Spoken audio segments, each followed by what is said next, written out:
Good morning, everyone. Thank you so much for joining Health Connect 1 Birth Equity and Practice webinar. Today, we are grateful for you joining us.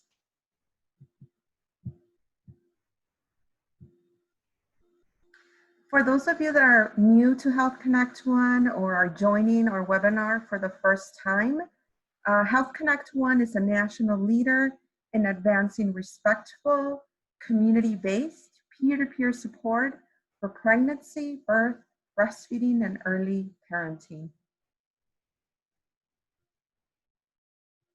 We are grateful for the support of the W.K. Kellogg Foundation. Their financial support is allowing for us to be able to provide these free webinars to our partners, stakeholders across the country. Thank you. We also wanted to invite those of us who are joining us today to join Health Connect 1 in a virtual celebration that we will be conducting. The virtual event will take place June 17th through the 20th, and we will be recognizing the work of community-based doulas, breastfeeding peer counselors, and other community health workers from across the country. And we know that their work that they're doing right now in supporting families is very imperative. So I hope that you have that opportunity to join us.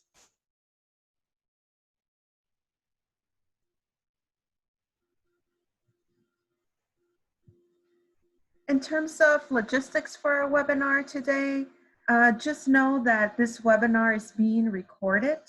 You are only in listen-only mode. Please use the chat feature to share comments, questions that come up for you. Also do roll call, share where you're joining us from, if you're a peer counselor or a doula, what city or state you're joining us from. Also, if you have any technical issues, please use the chat box, and we have a team that will be supporting you with any technical issues. We also wanted to share that at the end of this webinar, we will email you an evaluation survey with also the link to this recording. We appreciate any feedback that you can provide us for future webinars. So thank you so much.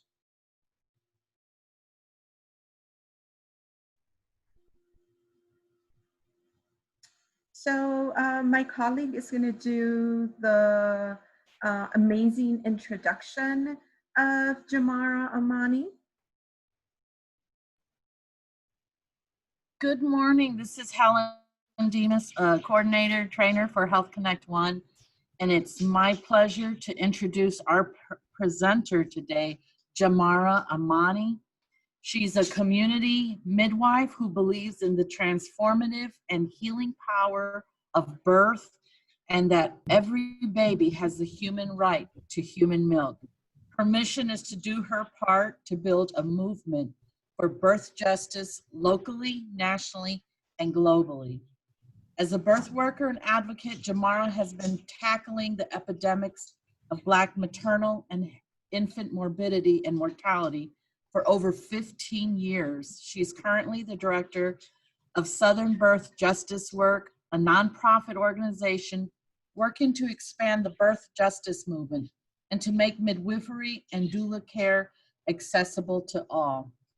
Just real quickly, she has such a great resume, but she is the founder of the National Black Midwives Alliance. It's the only national professional association specifically for midwives of African descent. Jamarah is also the recipient of the 2019 Trailblazer Award from the city of Miami. She's been featured by the following media outlets, PBS, NPR, NBC, Miami Times, and the South Florida Times, among many others. She's written several blogs, including for the Huffington Post, and she's currently a fellow of Echoing Ida, a community of Black women and non-binary writers. In addition to parenting 4 children and jumping in the ocean whenever possible, Jamarah offers midwifery care to families across South Florida and workshops on birth justice to organizations across the United States. Welcome, Jamarah. I also have to share with all the participants that Jamarah is doing the work of midwifery today. So she pre-recorded her webinar this morning to go attend a beautiful birth. So we've been texting this morning, and she's not here with us, physically, but she's here with us spiritually, and she's doing the work of a midwife, which is you're on call 24/7. So she sends her love to everyone. One of the things that we will be doing, we still encourage you to share questions, because we're looking at maybe doing a Facebook Live with her, where she can answer those questions, engage in deeper conversation. But right now, she is attending to a family, supporting them during this time, the most important work that a midwife can do right now, and bringing a beautiful light into this earth. So with that, I will share her recording. I'm super excited.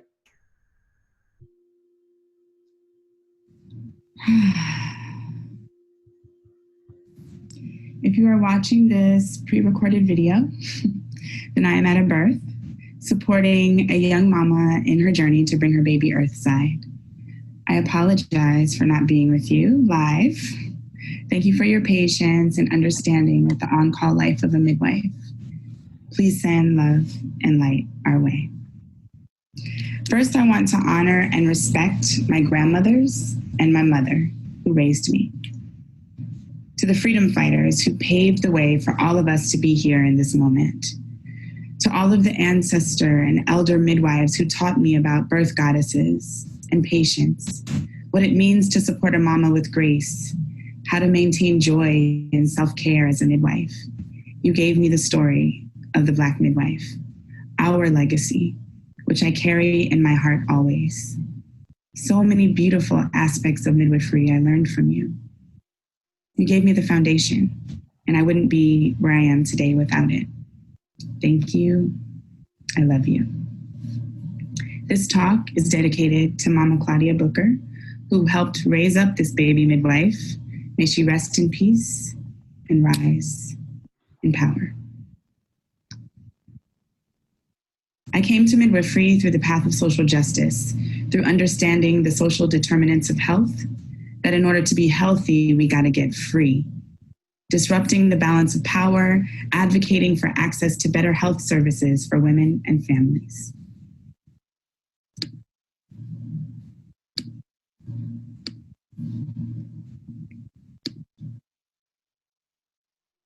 So we understand that power disparities lead to health disparities. We cannot talk about health disparities without talking about power, and how lack of access to power over the course of one's life impacts the ability to be healthy.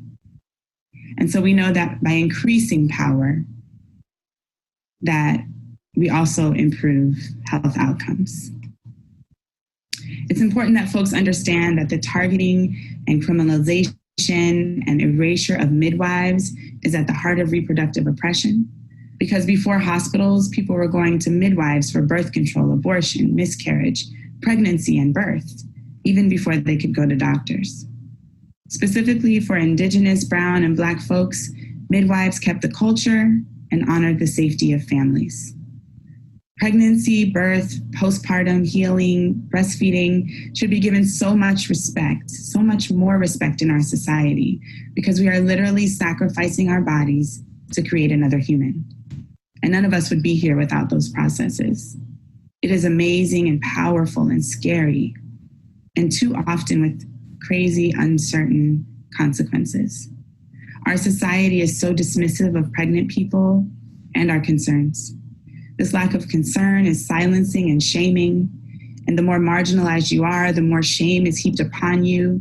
It's a form of control and hatred of women and anyone who is not a cisgender white male. We need better options, including access to midwives, doulas, that is 100% covered by insurance and Medicaid, including paid postpartum leave for the whole year after giving birth, and that should be the minimum. Those with high-risk issues should be listened to and treated with more quality care and education about preventing complications. Our rights and our birth plans should be honored, period. Also, when plans have to change, there should be better policies for making sure that the birthing person is included in the decision-making process, not made powerless, like something is happening to them.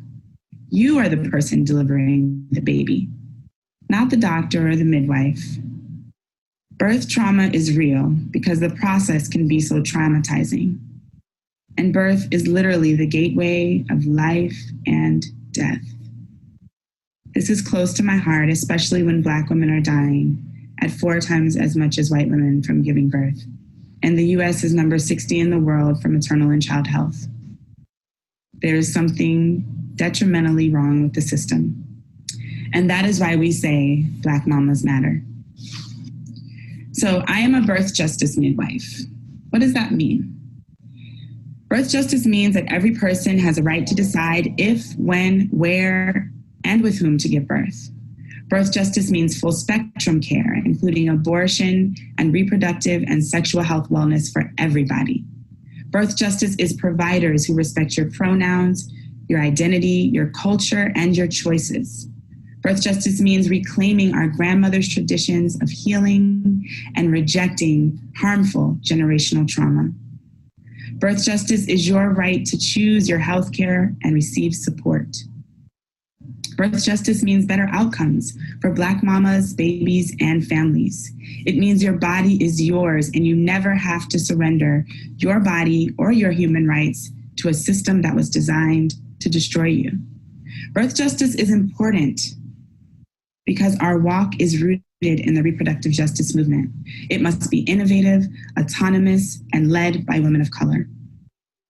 At Southern Birth Justice Network, the organization that I am director of, we aim to expand birth justice by using storytelling, popular education, community organizing, leadership development, direct care to improve outcomes and improve access.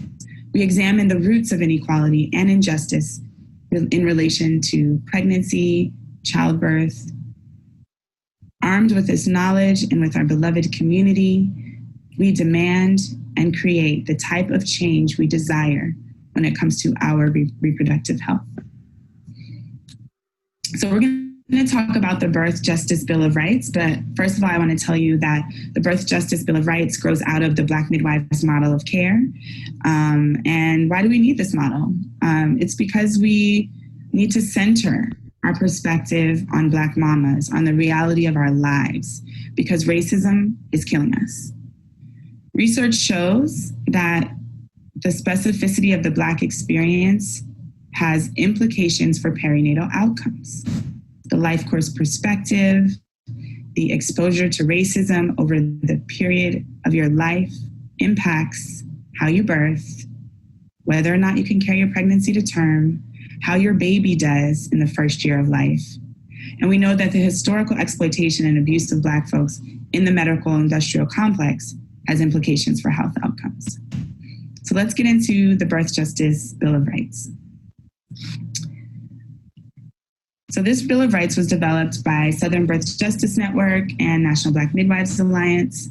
There are 22 rights here that any birthing person, any doula, any support person can arm themselves with in terms of writing a birth plan, in terms of demanding information, in terms of asking critical questions of healthcare providers, and having a framework for how to be treated within any situation, whether you are preconception, trying to get pregnant, trying not to get pregnant, birthing, postpartum. These are your rights as a human being. So you have the right to stand against racism, to know how institutional racism impacts you, to honor your cultural, religious, family values, to express your culture, to develop a network of safety and support. That is a right. To represent your Blackness, to care for all of your identities, because we know, particularly as Black women, that we are intersectional, that our identities are intersectional. Some of us are queer, and some of us are marginalized in other ways by disability, by being an immigrant status. There's lots of different intersections that we interact with as Black people, as Black women, and all of those different parts of ourselves deserve to be cared for. We deserve protection from violence, and we have a right to protection from violence, whether that is family violence, community violence, state violence. We have a right to understand our health, to know our health history, to have our health care providers know our health history, to have our family structures respected. So whether you are in a traditional nuclear family with a man and a woman, whether you are in a lesbian partnership, whether you are a single mama and intentionally a single mama, all of that has to be respected within the healthcare system. You have a right to comprehensive care after giving birth. That means postpartum care that's extended for at least a year. Because we know that healing doesn't happen that fast, and especially if there is trauma, especially if there are complications. And even if not, the transition into becoming a parent requires a lot, and it deserves to be cared for. You have the right to support from a doula, the right to access to everything you need to be healthy, clean foods, clean water, mental health care, everything you need to be healthy. Support in reducing stress. We know that the stress of racism, of sexism, of homophobia, of transphobia is very heavy, and it can impact our health, our mental health, our physical health, our spiritual well-being, and we have the right to support in reducing stress and learning to manage it as we also navigate a very toxic system. You have the right to inclusion in the decisions that affect you. And what that means is really shared decision-making, informed consent, and that is something that cannot be taken away from you. Your chart, when you go to a doctor or a midwife or a healthcare provider, is your property. It's yours. It's about your body. And the decisions that are included within your healthcare, you should have a say in those. Ensuring access to all birth care options. So that's the hospital, that's a birth center, that's a home birth, that's if you want to have your baby in the backyard. That is your right. That is your bodily autonomy to make those decisions. And to have access to those options. So that means it's covered by insurance. That means there's enough midwives in your community that honor and respect your values and your family structure and your identities, right? Honoring the natural birth process. Physiologic birth is disrupted through obstetric violence all the time in hospitals and healthcare systems. And part of the Birth Justice Bill of Rights is that we have the right to honor the natural birth process. That means the right to decline to be induced, decline to be have a repeat C-section, to allow labor to begin naturally and to progress naturally. Now, that doesn't mean that there's never a time for intervention. There is. But honoring that natural process, that is the first priority. And that is just something that is not happening in our system, which is why we are highlighting these rights. The next one is to support my baby's right to human milk. Too often, babies are separated from the birthing parent, and the skin-to-skin bonding, the initiation of breastfeeding just does not begin. And then by the time it begins, it is a challenge, and that those challenges are not supported through lactation professionals. And so the baby, what we're recognizing through the Birth Justice Bill of Rights is not just the birthing person's right to breastfeed, but the baby's right to human milk. The right to get a second opinion. So if a provider tells you, well, your baby's too big, or your pelvis is too small, or we need to induce for XYZ reason, please know that you have the right to get a second opinion. You are not held hostage to that provider. And yes, You should get a second opinion from someone who knows what they're talking about, who is an expert in that field. But the right to a second opinion, the right to ask for another nurse, to ask for another doctor, to switch to another healthcare provider, to change your birth plan, all of those are within your rights. Also to advocate for your rights.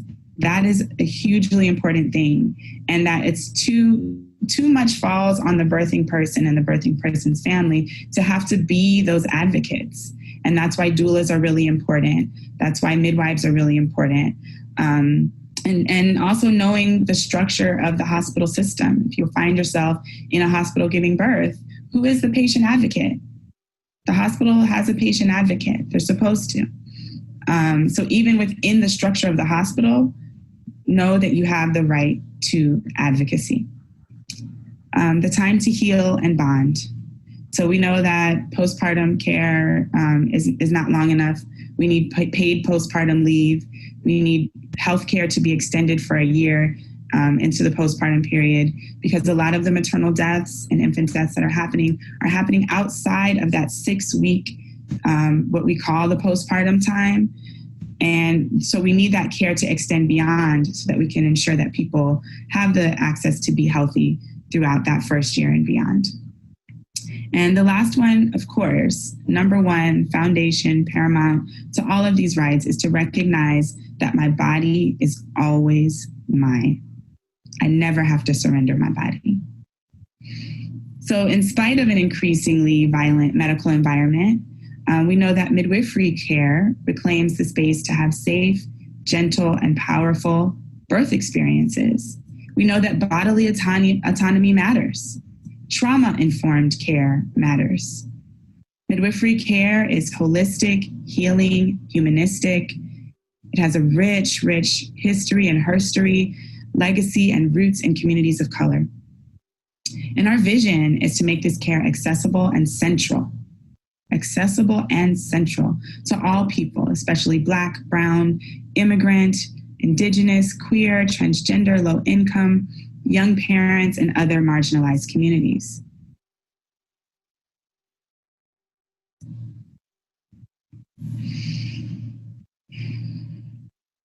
We know that all midwives and all birthing people are not women, are not femmes. We honor and recognize genderqueer, gender non-conforming, transgender, and all people.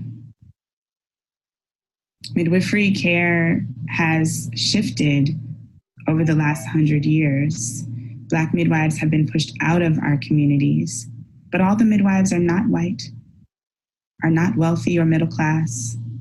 All the midwives are not able-bodied, and neither are all the birthing people. All the midwives in the world do not look like most of the midwives in the United States. And so we know that we need to shift the balance of representation. And we know that our communities need us because Black lives matter, Black mamas matter, Black babies matter, young parents matter, immigrant people locked out of Medicaid access matter. So to anyone who's watching this, who is from one of those marginalized communities, just know that you are terrifying and strange and beautiful. And not everyone knows how to love you. That's a quote from Warsanshire. It's one of my favorite. But that doesn't make you any less. You are loved, and I love you. So wrapping up that section on the Birth Justice Bill of Rights, I'm curious. At Southern Birth Justice Network, we are working on building a policy agenda for birth justice. So there's going to be a poll that you can participate in. And I want to know what birth justice issues are most important to you. I'm going to grab a drink of water while you answer the poll.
So keep the poll coming.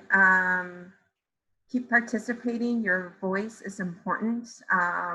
Southern Birth Justice Network and Jamarah and her team want feedback from folks across the country in terms of birth justice issue. So we're at 61% voting. We're going to close the poll and we're going to do another one. So please use your voice. It's important to share your voice, your opinion, your thoughts around issues that you feel are important for your community.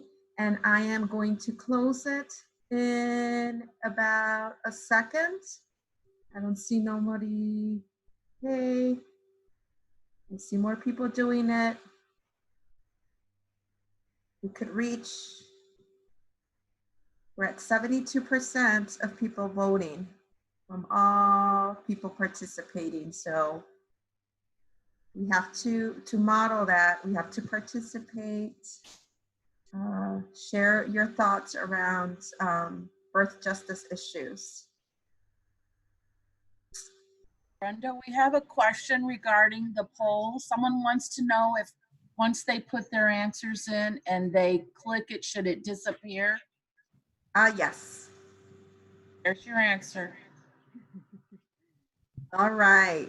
Yay, we're at 74%. So we're, she had 2 questions for us. So this is the first poll. We're gonna do another one.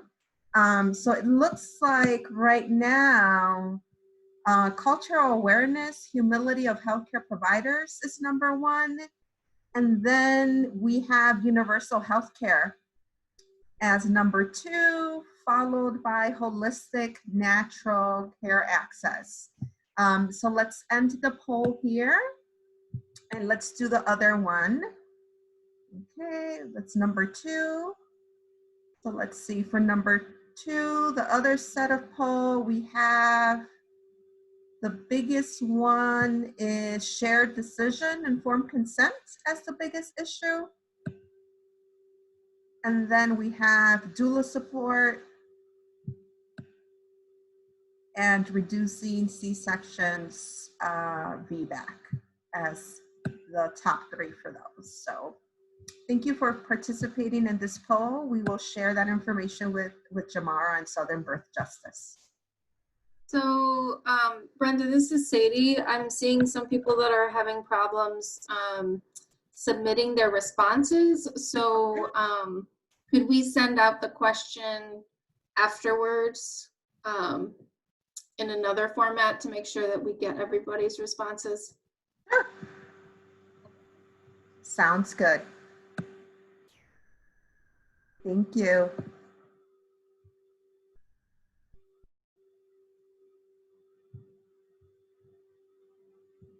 Okay, I'm back. Y'all like my shirt? It says, "Blessed be the fruit, may your cervix open." And that is my prayer for this birth today. Okay, so jumping back into this, I was asked to speak a little bit about Black midwives and COVID-19. And I'm going to also be uplifting the Black midwives model of care. So part of one of the projects of Southern Birth Justice Network is that we founded the National Black Midwives Alliance, which is the professional association for Black midwives in the United States. Our tagline is legacy, power, and voice. And our central goal is to have a representative voice at the national level that clearly outlines and supports the various needs and interests of Black midwives. So right now we are working on supporting legislation, scholarships, mentorship, and we have a PPE for Black midwives campaign. I'm gonna go back to that last slide, because we know that Black midwives need access to personal protective equipment. And often, because we are either running our own solo practices or working in under-resourced areas, or just supply and demand issues, are not able to get access to the level of PPE or the amount that we need if we're attending an increased number of births. So we have this PPE for Black Midwives campaign, and I believe that the link is going to be sent to you if you are a Black midwife or a Black student midwife attending births on this call, on this Zoom. You can request a kit and we will send that to you. And we have the funding because we fundraised $5,000 and with the support of the Educated Birth and the Everyday Birth. We were able to raise $5,000 to send out 100 kits to Black midwives. So that's very, very exciting. And do please apply for a kit if you need one. Okay, so back to the Black midwives COVID-19 situation. So we know that things are shifting and changing during this pandemic. We know that hospitals are becoming more restrictive, not allowing doulas, and making it more difficult for people to exercise their rights. So we're seeing increased inductions and C-sections and just more of a denial of people's birthing rights. So we had a Black Midwives town hall, and some of the issues that we discussed, I just wanted to update you all with.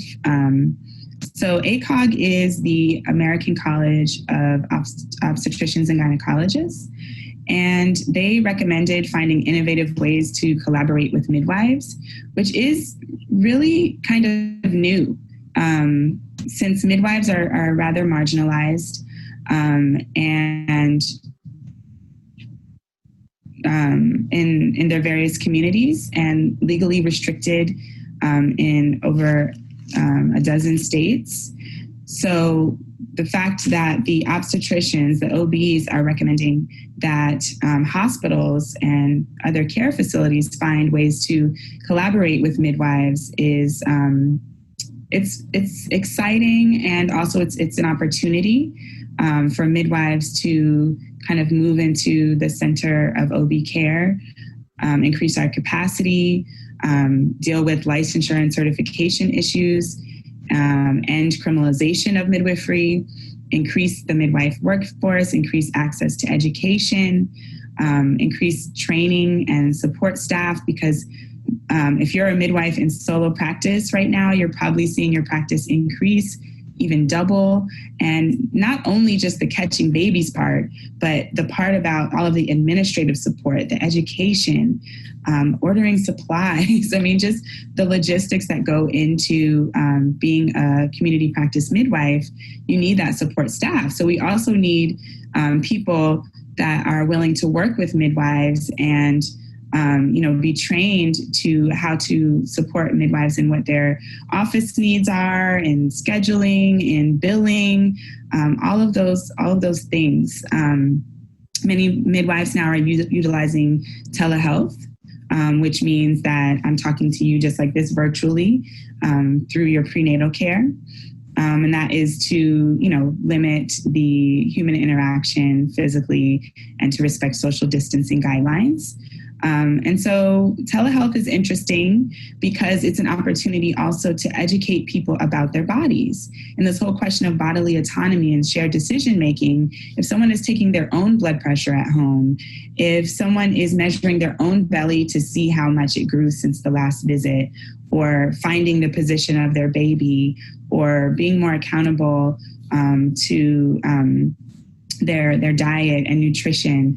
All of these are opportunities to really get folks more invested in their own autonomy as a pregnant, birthing, postpartum person. And so what we need to do is really make sure that midwives have access to the right platforms for telehealth. Some of those cost money, that our clients have access to the right supplies at home to be able to monitor their healthcare, a scale, a measuring tape, a blood pressure cuff, a Doppler for listening to the baby. There's simple supplies, and most telehealth kits you can put together for around $50 to $65, but for folks that don't have that on hand, it can be a barrier. So being able to, utilize telehealth effectively can actually be a step forward in public health if we get the right training and supplies and resources in place. An issue right now is sustainable and fair compensation. As midwives are increasing our practice volumes, are we going to get paid for these births?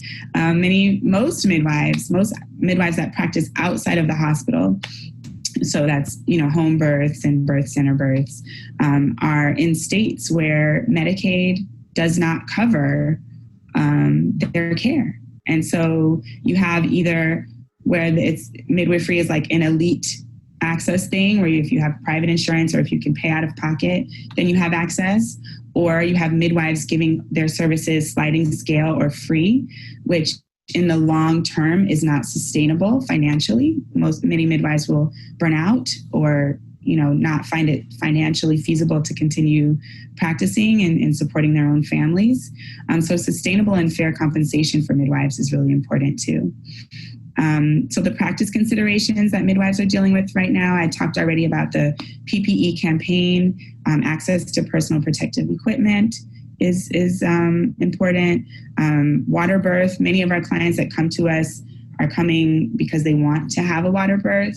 And there's changing guidance around water birth because of the possible transmission of coronavirus through the water.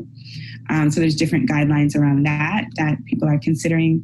Also screening for risk factors much earlier in pregnancy, so that we can identify those issues and make a solid plan with people. If they're going to have to go to the hospital, then we want them to go with as much support as possible, as much information as possible, as much education as possible. So that screening for potential risk factors and being able to support people collaboratively with doctors is also important. And then, as I mentioned, staffing capacity issues. We have to scale up. We have to scale up if we're going to support access to midwives in our communities. So this is one of my favorite midwives, Biddy Mason. She lived from 1818 to 1891. She was an enslaved person who advocated, fought for her own freedom. She was a nurse. She was a midwife. She was an activist. She gave to poor people. She took care of immigrant families. She took care of people who were incarcerated.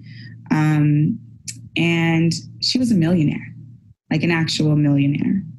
That always just fascinates me about her story, that she went from being an enslaved Black woman to an independently wealthy, property-owning millionaire who still gave away her wealth, who still spent up until the last days caring for her community.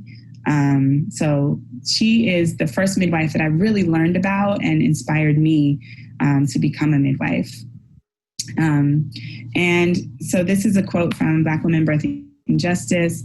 The reason why the Granny Midwife was so successful was because they understood how Black women lived and the stress that they lived through. Their care was more holistic, and they addressed diet and nutrition, and some even had gardens to provide fresh foods to the communities. Wouldn't it be beautiful to go back to that model? And we know that through the Shepard-Towner Act and the criminalization of Black midwives across the South and then across the country, that Black midwives were forcibly removed from these vital roles in our communities. But we are making a comeback. Better believe it. And this is also another example of a Black midwife historically. Her name is Onili Logan. And her quote says, "I tell you one thing that's very important. The things that I do, that the doctors don't do and the nurses don't do, because it doesn't take time to do it. And that is, I'm with my patients at all times with a smile and keeping her feeling good with kind words. The words that she needs to hear comes up and out. And that means a lot. It's from my heart, and they can feel me." So the most important thing for Mama Onili Logan is that we do this work from our heart. Okay, so I'm gonna wrap this up. At Southern Birth Justice Network, we have a program that we've been running for over 7 years called Circle of Mamas. It is our childbirth preparation, doula support, leadership development circle. And through that circle, we also talk to young mamas about their birth options. We educate them, they educate us on what their needs are, and we work collaboratively with our community in a participatory way to uplift and honor their needs. And so what I want to share with you, with permission, is Bianca's birth story. This is a young mama who participated in Circle of Mamas, who received doula support and made the decision to deliver at a birth center. And when I watched this video, it really, to me, is what is possible when we come together as a community, when we have access to Black midwives and Black doulas, when young parents are not shamed, but they are celebrated for their journey into motherhood and parenting. This is, to me, what is possible. And it doesn't mean it's easy, but it is possible, and it will help to not only improve health outcomes, but make our communities better places to live and to grow. And that is central to the birth justice movement. Before we go into Bianca's birth story, I want to leave you with an affirmation. If you would, with me, take 3 deep breaths.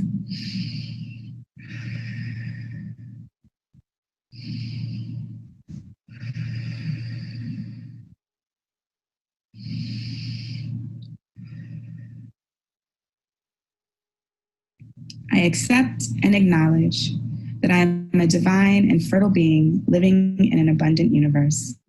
All of my needs are already supplied. There is a universal shift happening that will bring balance to the inequities and injustices of this world. I am a midwife of this divine movement, helping to birth a new, more prosperous, more loving earth. Ashe, and thank you.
Blessings.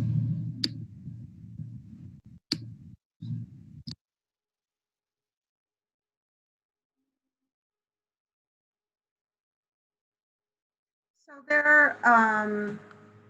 we want to thank Southern Birth Justice, Jamarah, for her time, her energy, her blessings, her spirit, for her work this morning and putting this together literally at 8:30 a.m. this morning before heading to her birth. And there are a lot of people who were raising their hands. So Sadie, maybe if you can help with people who are raising their hands and unmuting them, and they can share whatever comments. There were several hands coming up. So I did see a couple hands go up, but they've since been taken down. If anybody is interested in speaking, please press the raise your hand button and we can unmute you. You can also ask any questions or make any comments in the chat feature. So currently we don't have anybody's hands raised at the moment.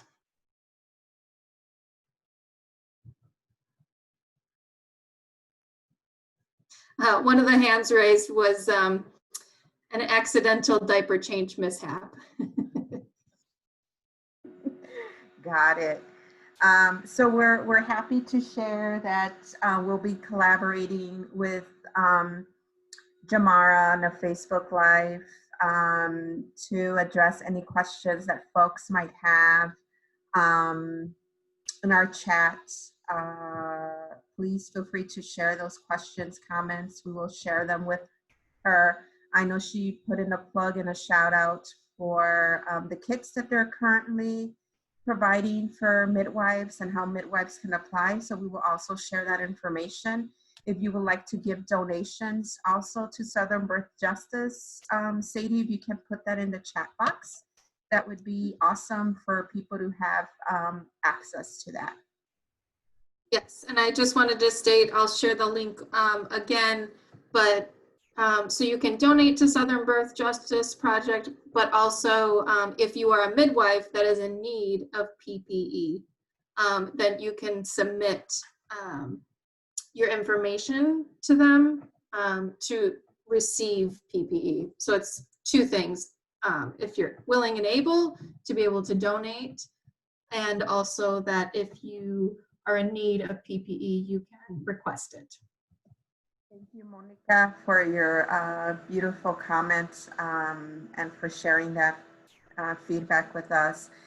Sally is also sharing on the chat, how can organizations like the Association for Perinatal, Prenatal and Perinatal Psychology and Health help Black and Brown Indigenous women?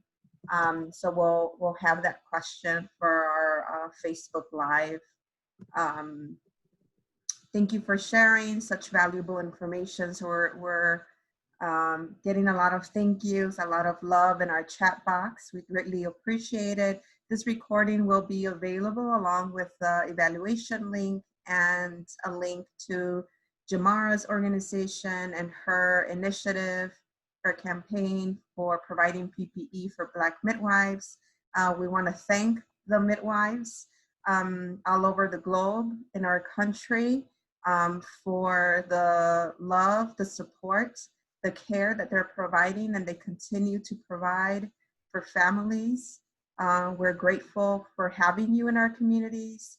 We're especially grateful for Black midwives and any midwives of color that continue to provide services. Thank you so much for this. Thank you for joining us and have a blessed and beautiful day. Thank you so much, everyone. This ends our webinar for today.